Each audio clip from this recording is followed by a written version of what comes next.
So today we're going to talk about the excuses and the objections that families often make to either not do an intervention or to put off doing an intervention. And before we get started, I want to go over 4 definitions. I want to go over the definition of a question, the definition of a rhetorical question, the definition of an excuse, and the definition of an objection.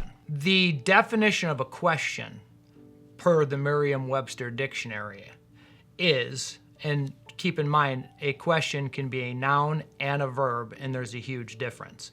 So when used as a noun, it is an interrogative expression often used to test knowledge.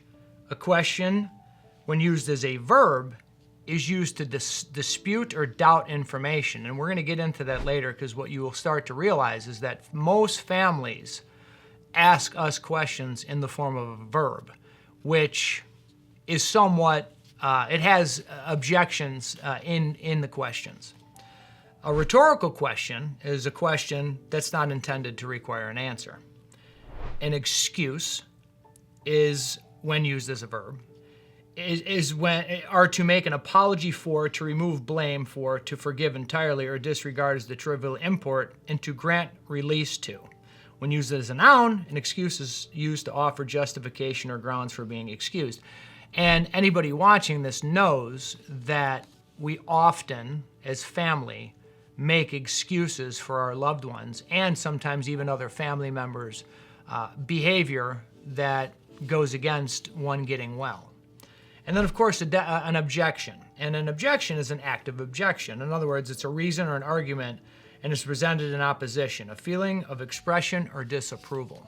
So when we look at that, families throw up objections and they throw up a lot of excuses.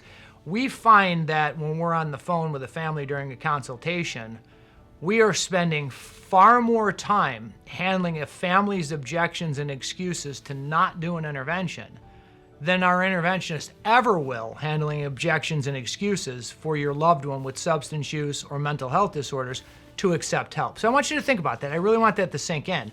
We spend more time handling family excuses and objections and reasons not to do an intervention than we ever will handling objections and excuses from your loved one who needs help.